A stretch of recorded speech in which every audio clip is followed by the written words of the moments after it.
O'zbekiston Respublikasi Raqobatni rivojlantirish va iste'molchilar huquqlarini himoya qilish qo'mitasi. Insofsiz raqobatni aniqlash metodikasi. Halol raqobat yoki insofsiz raqobat deganda nima tushuniladi?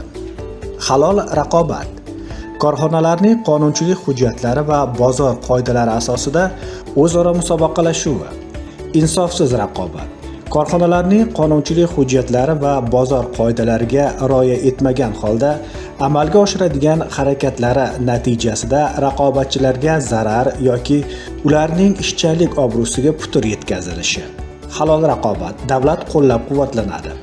Davlat bozor munosabatlarini rivojlantirish va halol raqobat uchun shart-sharoitlar yaratadi. Iste'molchilarning huquqlari ustuvorligini hisobga olgan holda iqtisodiy faoliyat, tadbirkorlik va mehnat qilish erkinligini kafolatlaydi. 65-modda. Halol raqobatni himoya qilish maqsadida quyidagilar taqiqlanadi. Raqobatchilarga zarar yetkazish, raqobatchini obro'sizlantirish, noto'g'ri taqqoslash, tovarning xususiyati haqida iste'molchilarni chalg'itish, tijorat sirini yoki qonun bilan qo'riqlanadigan boshqa sirni oshkor etish, bozorga raqobatchining kirishiga to'sqinlik qilish yoki uni bozordan chetlashtirishga olib keluvchi harakatlarni sodir etish. Insofsiz raqobatni aniqlash. Vazirlar Mahkamasining 2023-yil 29-dekabrdagi 694-son qarori bilan tasdiqlangan insofsiz raqobatni aniqlash metodikasi asosida yuqoridagi taqiqlangan insofsiz raqobat holatlari Raqobat qo'mitasi tomonidan aniqlanadi. Insofsiz raqobat belgilarini aniqlashning asosiy bosqichlari. Birinchi, insofsiz raqobat belgilari mavjud yoki mavjud emasligini baholash.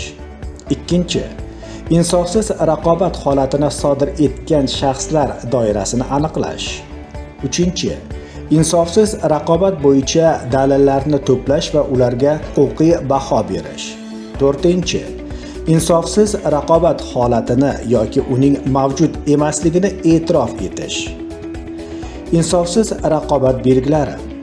Avval fuqarolik muomalasiga kiritilgan tovarni tashqi ko'rinishini takrorlash orqali tovarni realizatsiya qilish. Mutlaq huquqni olish orqali avval fuqarolik muomalasiga kiritilgan tovarlarni realizatsiya qilinishini cheklashga qaratilgan xatti-harakatlarni sodir etish. Sotuvga taklif qilinayotgan tovarni sifati, narxi to'g'risida yolg'on, noaniq yoki buzib ko'rsatilgan ma'lumotlarni tarqatish.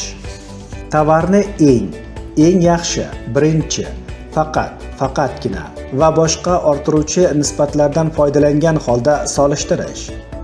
Tovarning xususiyati, ishlab chiqarish usuli va joyi, iste'mol xossalari, narxi va sifati xususida iste'molchilarni chalg'itish. Tijorat siri, ishlab chiqarishga yoki savdoga oid axborotdan shartnomani buzgan holda foydalanish va uni oshkor etish.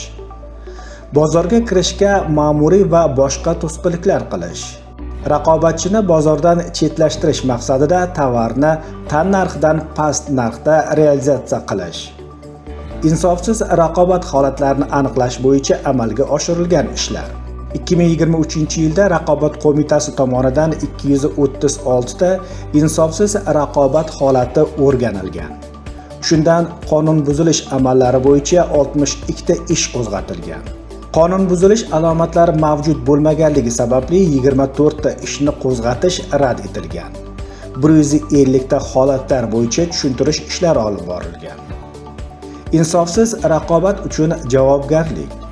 Insofsiz raqobatni sodir etganlik uchun korxonalarga tovar yoki moliya bozorida raqobat to'g'risidagi qonunchilik buzilgan davrda, biroq oxirgi 3 yildan ortiq bo'lmagan davrda tovarni realizatsiya qilishdan olingan tushum summasining 2% miqdorida moliyaviy jarima qo'llaniladi.